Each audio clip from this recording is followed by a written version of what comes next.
Bueno, muchas gracias por la presentación. Hoy nos corresponde el tema encefalopatías tóxicas y metabólicas. Entonces, el término encefalopatía es un término bastante general que literalmente quiere decir pérdida de las funciones cerebrales.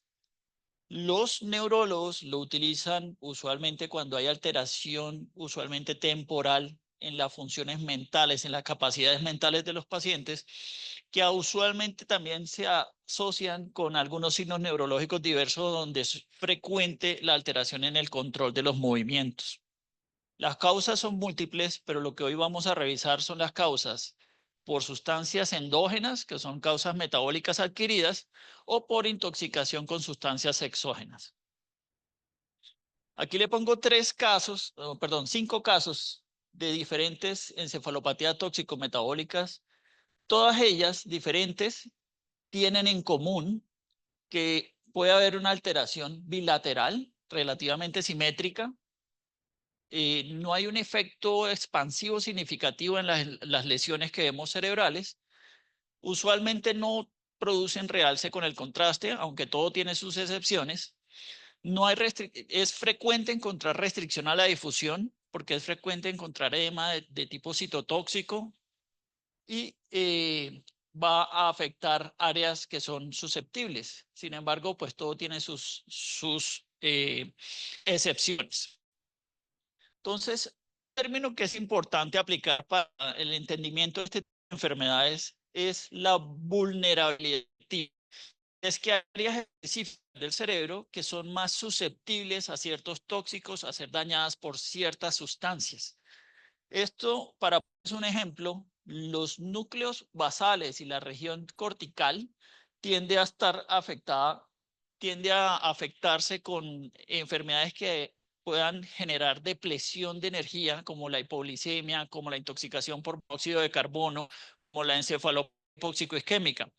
Mientras que la sustancia blanca se ve afectada frecuentemente con sustancias que son lipofílicas, que son solubles en lípidos, como por ejemplo la intoxicación por tolueno o las intoxicaciones relacionadas con el consumo de heroína. Vamos a pasar a algunos casos. Primero vamos a hablar de algunos de los casos de encefalopatías metabólicas adquiridas. Y este es un paciente de 57 años masculino que viene por falla hepática aguda, secundaria o consumo de anabólicos.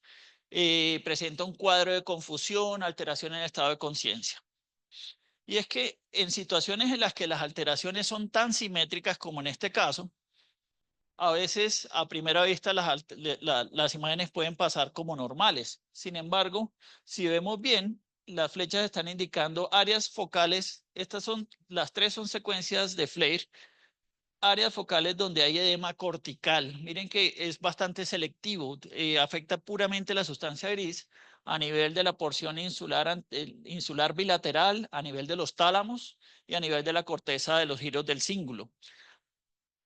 Estos hallazgos son mucho más fáciles de ver cuando miramos resonancia, vemos secuencias de difusión donde se ve edema citotóxico efectivamente comprometiendo lo que ya habíamos visto, pero descubrimos que realmente la enfermedad es más difusa de lo que pensábamos inicialmente y afecta prácticamente la corteza cerebral de forma difusa, respetando ciertas áreas, respetando las regiones occipitales y respetando las regiones perirrolándicas. Ese es el patrón típico de una encefalopatía hepática aguda. Y esta encefalopatía tiene que ver con el acúmulo, el incremento súbito de los niveles de amonio, que se puede dar en una falla hepática aguda como la de nuestro paciente o en una falla hepática crónica descompensada. Los síntomas que presentan estos pacientes inicialmente son alteraciones en el patrón del sueño, pueden haber cambios en el comportamiento, desorientación, y es común encontrar algunas alteraciones en el control de los movimientos, como la presencia de asterixis, que son como una especie de temblor en las manos y una hiperreflexia bastante marcada. ¿Qué pasa desde lo fisiopatológico? Eh, el problema empieza con el metabolismo de las proteínas. Esto es lo que ocurre normalmente en un paciente sano. En el metabolismo de las proteínas tenemos productos nitrogenados que van a ser metabolizados por vía portal a nivel del ciclo de la urea que ocurre a nivel hepático, van a ser transformados a urea y eliminados por vía renal. Eso es lo que ocurre en un paciente sano. Cuando tenemos falla hepática, cuando tenemos un shunt portosistémico, este paso no se da y se acumulan estos productos nitrogenados a forma de amonio que tiene la capacidad de atravesar la barrera hematoencefálica y a nivel de los astrocitos es transformada a glutamina, que es un osmolito que va a generar edema cerebral y eso es precisamente lo que estamos viendo en este tipo de pacientes. Adicional a esto, puede ocurrir algunos acúmulos de otras sustancias que tienen metabolismo por vía biliar, como el magnesio, el lactato y la dopamina.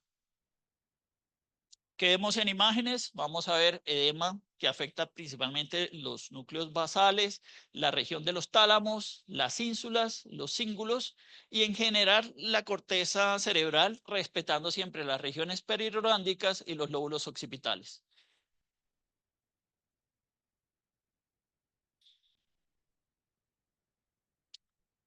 Una patología que es independiente eh, a la falla hepática aguda y que no siempre van de la mano es la encefalopatía hepática crónica que está relacionado con el acúmulo de manganeso.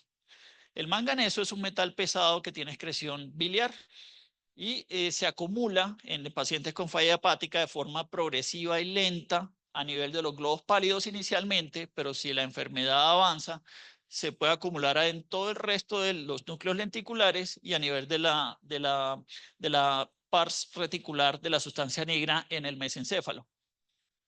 Esta patología se asocia con síntomas extrapiramidales que hacen simular como un tipo de pseudoparkinsonismo. Son pacientes que tienen hipoquinesia, rigidez, temblor, pero a diferencia del Parkinson no idiopático, no va a tener buena respuesta a la levodopa y a la carbodopa. La patología también tiene el nombre de degeneración hepatolenticular no wilsoniana.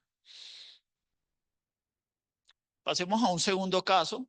Este es un recién nacido a término que viene con hipotonía y crisis convulsivas. Se le hace una imagen de resonancia magnética y esta es la secuencia T2 de ese paciente. Entonces, tenemos la apariencia de un paciente recién nacido con una inmadurez cerebral, con un proceso de mielinización aún en proceso, donde la señal es alta en la sustancia blanca en secuencias T2, pero quiero que presten atención a la corteza cerebral, cómo tiene una señal diferente en la porción anterior y cómo aquí en las regiones occipitales va a tener una discreta aumento de la señal.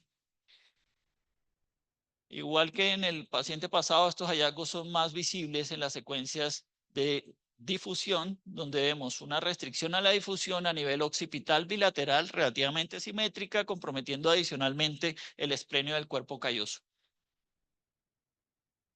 Este paciente tenía una glicemia de 28 miligramos por decilitro y estos son cambios por encefalopatía hipoglicémica. No necesitamos hacer imágenes para saber que un paciente tiene hipoglicemia.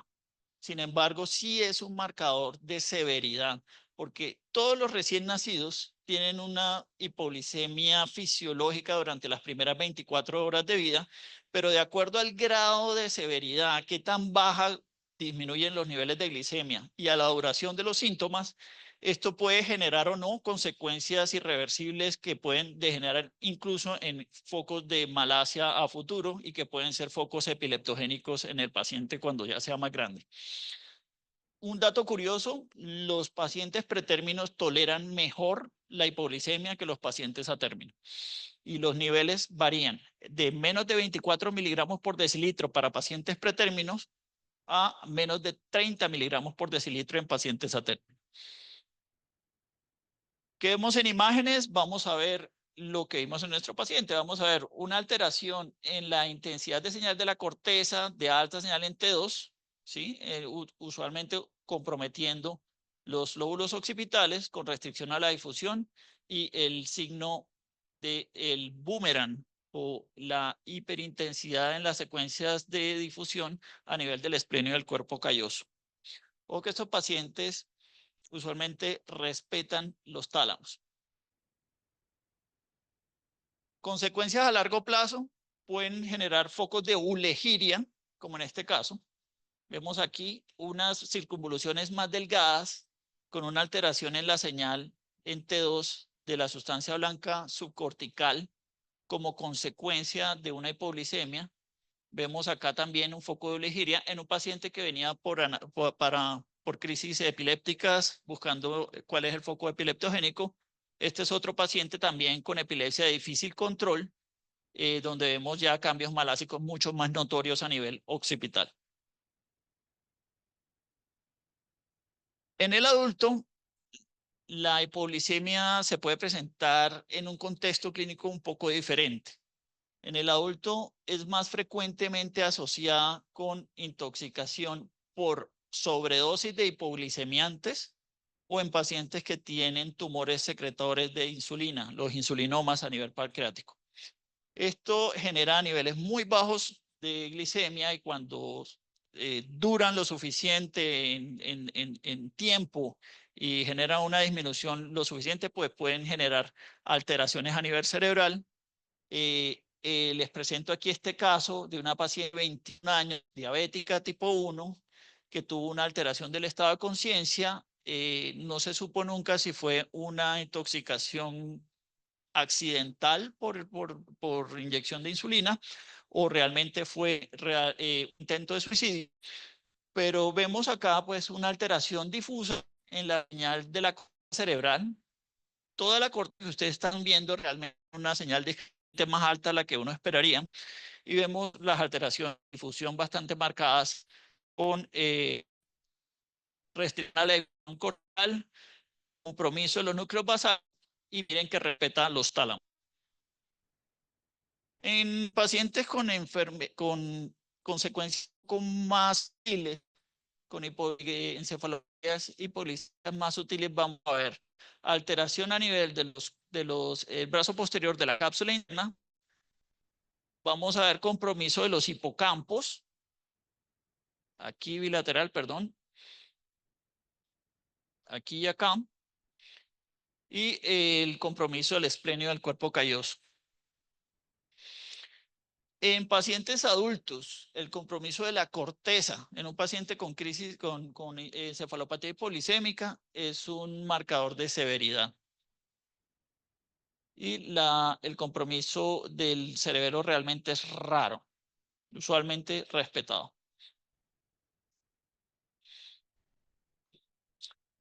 Yéndonos, otra de las encefalopatías que está relacionado con los niveles de glicemia, pero en el otro extremo de la enfermedad, tenemos este caso de una paciente de 63 años con una hiperglicemia y que presenta hemicorea izquierda y mala adherencia al tratamiento. Esto con autorización de la paciente, le muestro el video.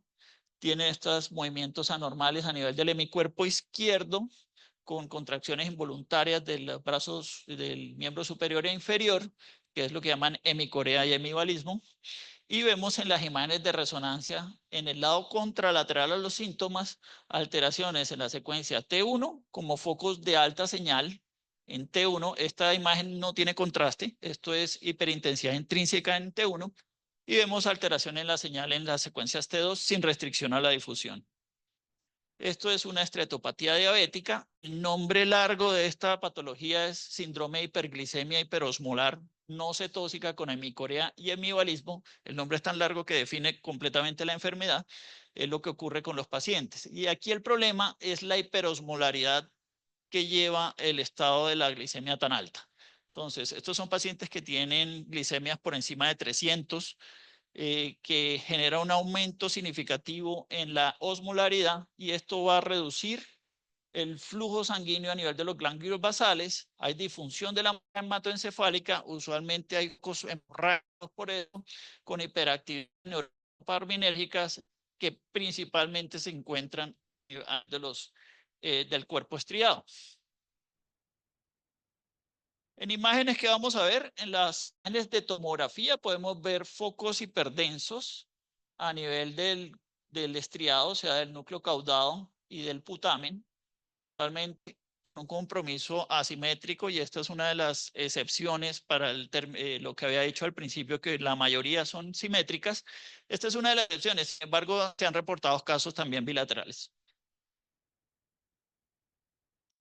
En imágenes de resonancia magnética, lo más notorio son las hiperintensidades en T1, porque son focos pequeños hemorrágicos a nivel del mismo cuerpo estriado. Pasamos entonces a las intoxicaciones exógenas.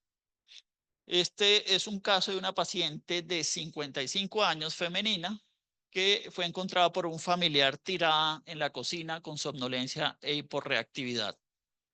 Le sospecharon que había tenido una crisis convulsiva con un posictal prolongado, y se le hicieron estas imágenes de resonancia magnética, donde vemos un aumento sutil en la señal en secuencias T2 a nivel de los globos pálidos, de forma bilateral, discretamente asimétrica, más notoria en el lado izquierdo, pero estos hallazgos son mucho más evidentes en la secuencia de difusión, donde vemos restricción a la difusión a nivel de los globos pálidos. Este es una paciente que tuvo una intoxicación por monóxido de carbono. El monóxido de carbono es un gas muy peligroso porque es un asesino silencioso. No tiene olor, no tiene color, no se ve, no se huele, y es un producto que está presente cuando hay combustión completa de carbono. Es la causa más frecuente de intoxicación, y lastimosamente con frecuencia vemos estos titulares en los noticieros, en los periódicos, donde hay muertos por usualmente asociado con el mal uso de gasodomésticos. ¿Cuál es el problema con el monóxido de carbono? El monóxido de carbono tiene 220 veces más afinidad por el grupo de la hemoglobina que el oxígeno.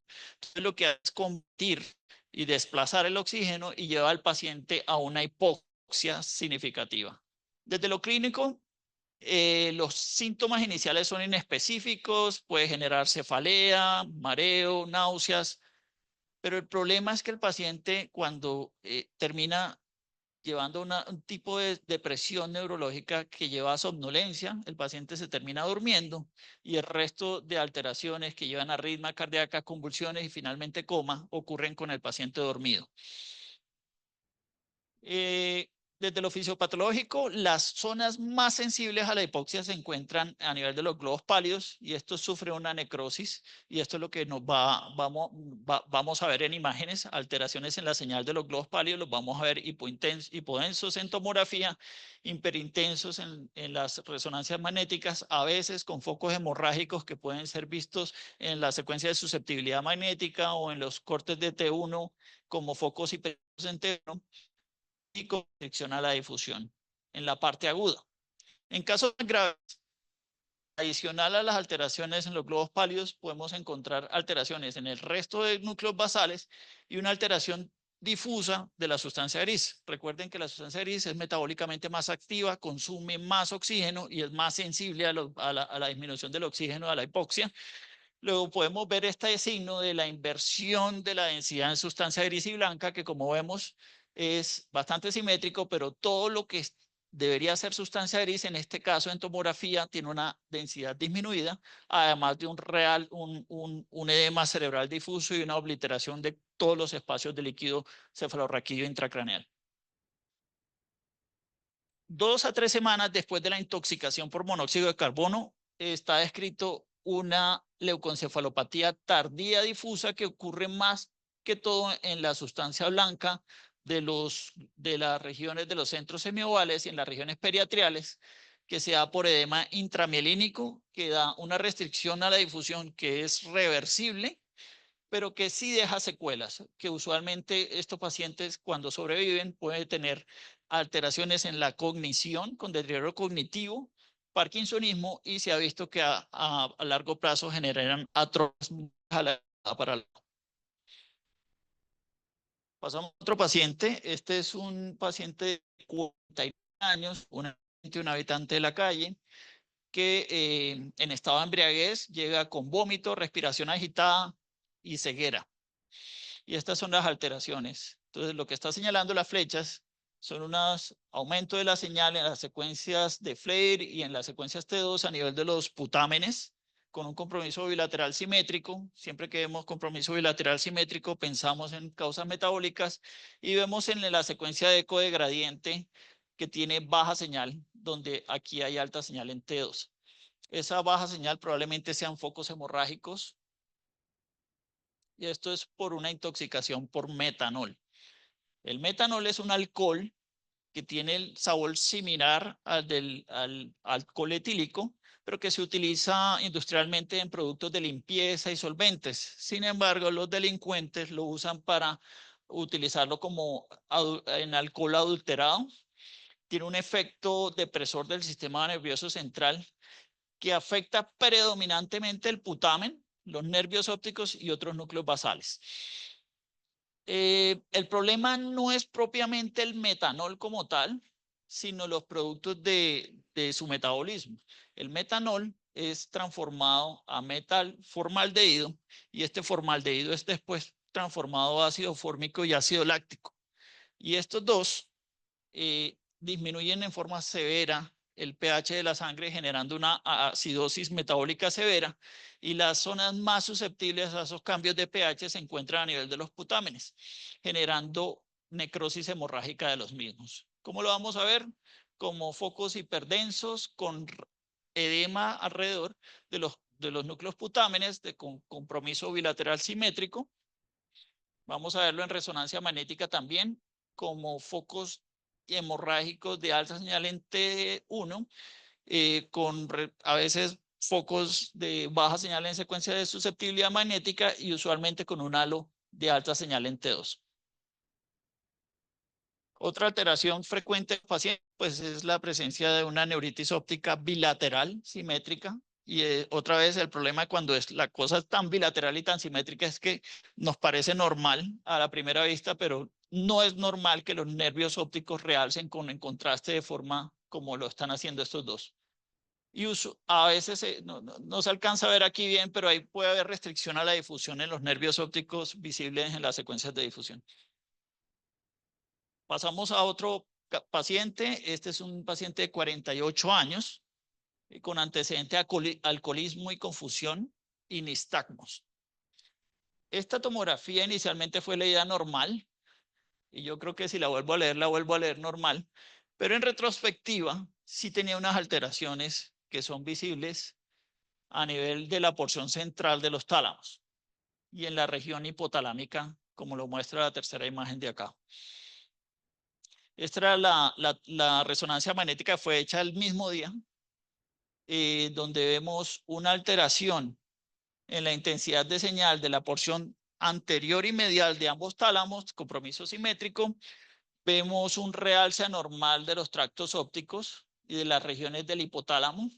Y vemos un realce con el contraste en esta localización. En los cortes sagitales se localiza más o menos donde quedan los cuerpos mamilares.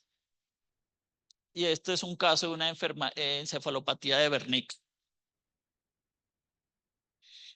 La encefalopatía de Wernicke es consecuencia de la deficiencia de la tiamina. La tiamina o vitamina B1 es una sustancia que mantiene los gradientes osmóticos a nivel de las membranas.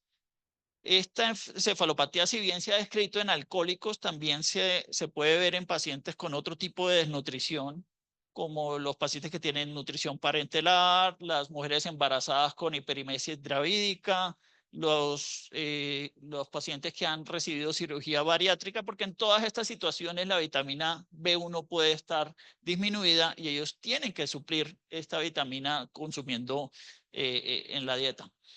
Desde el punto de vista clínico se diferencian dos síndromes clínicos, la encefalopatía de Wernicke, que tiene que ver con el síndrome clínico agudo, que se da por la triada clínica de la confusión, ataxia y alteración en los movimientos oculares, bien sea por nistagmo o oftalmoplegia, y su componente crónico, que tiene que ver más con la alteración de la esfera mental, que es el síndrome de Korsakoff, que da amnesia anterior y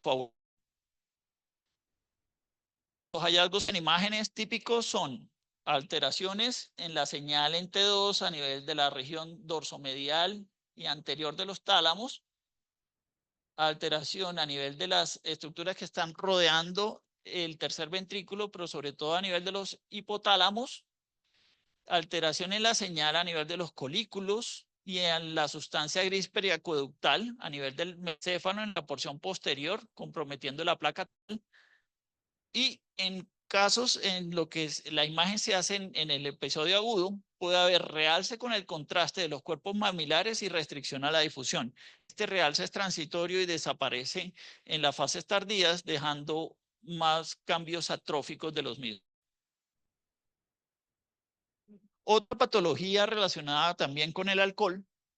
Este es un paciente de 57 años, masculino, que tuvo una quemadura en estado de embriaguez, una quemadura por pólvora, y tuvo una reanimación hidroelectrolítica agresiva luego de la quemadura. Le pidieron la imagen porque presentó una fluctuación en el estado de conciencia con afectaciones de pares craneales y disfagia. Y estos son los hallazgos. Hallazgos positivos, vemos una hiperintensidad focal en la porción central del puente. Vemos que hay restricción a la difusión y que hay unas prolongaciones anteriores que, digamos, que semejan el signo del tridente. Esto es una ambialinolisis osmótica o síndrome de desmielinización osmótica. Se da en pacientes donde hay corrección rápida de la hiponatremia, o hiponatremia definida como una concentración de sodio menor a 115 milimoles por litro. Se ve más frecuentemente asociado en pacientes con alcoholismo o en hemodiálisis y va a tener síntomas relacionados con disfunción del tallo, que usualmente tiene que ver con afectación de pares craneales que dan disartria, disfagia, diplopía y alteraciones en el estado de conciencia. El signo del tridente en parte se da porque hay oligodendrocitos sensibles a los cambios de osmolaridad más central del puente. Sin embargo, hay un respeto de estas dos imágenes que vemos aquí coloreadas en azul en estos tractos, en esta tractografía, que son los tractos corticoespinales. Entonces, la afectación del resto de los tractos, pero con respeto de los tractos corticoespinales, es lo que da el signo del tridente. Pueden haber afectaciones a nivel, pues, del puente, pero también hay compromiso extrapontino que usualmente afecta los núcleos basales, como vemos en la tercera imagen. Otra de las intoxicaciones exógenas por recreativas, por drogas recreativas, está la intoxicación por cocaína. Estos pacientes, saber que la cocaína tiene un efecto somotor y esto se asocia principalmente con consecuencias de tipo cerebrovascular, bien sea lesiones isquémicas, lesiones hemorrágicas, combinación de lesiones isquémicas hemorrágicas. Digamos, siempre que vamos un paciente joven con un ACV, hay que pensar o hay que interrogar si hubo o no consumo de cocaína, porque puede ser un hallazgo relacionado con esto. Y también se han descrito en estos pacientes la presencia de PRES o vasoconstricción cerebral reversible. La encefalopatía por opioides, este es un paciente de 28 años por abuso de drogas que fue encontrado en el metro inconsciente. Vemos una alteración difusa en la sustancia blanca del cerebelo. Aquí en la sustancia blanca a nivel cerebeloso, vemos compromiso de los brazos posteriores de las cápsulas internas, de los núcleos basales de ambos cuerpos estriados, y vemos compromiso como en alas de mariposa en la sustancia blanca periventricular. Este es un caso de encefalopatía tóxica por inhalación de heroína. Esta era una práctica que estuvo de moda en los años 20 a nivel de la China por la fiebre del opio, donde calentaban la heroína y, digamos, aspiraban con un pitillo los vapores que se generaban de quemar la heroína de baja calidad. Esto lleva a una degeneración espongiforme de la sustancia blanca. Luego, el consumo, y sobre todo es la vía de consumo, lo que hace que esta sustancia sea lipofílica y afecte predominantemente la sustancia blanca, que afecta más que todo la sustancia blanca cerebelosa. A este le han llamado el signo de la mariposa o de la polilla, por la apariencia morfológica digamos, del compromiso simétrico de ambos hemisferios cerebelosos, el brazo posterior de la cápsula interna y el compromiso de la sustancia blanca periventricular parietal. Sin embargo, esta encefalopatía o este método de uso de la orojina ha caído en desuso y lo que ahora está más de moda, por decirlo así, es el consumo de fentanil. Y lo que se ha asociado con el consumo de fentanil, que en este caso es inyectado, es lo que se ha descrito recientemente, esto no lleva más de 5 años, como síndrome de Chanter. El síndrome de Chanter, por sus siglas en inglés, realmente es un acrónimo que tiene que ver con áreas transitorias de edema o restricción a la difusión que afectan el cerebelo, el hipocampo y los núcleos basales.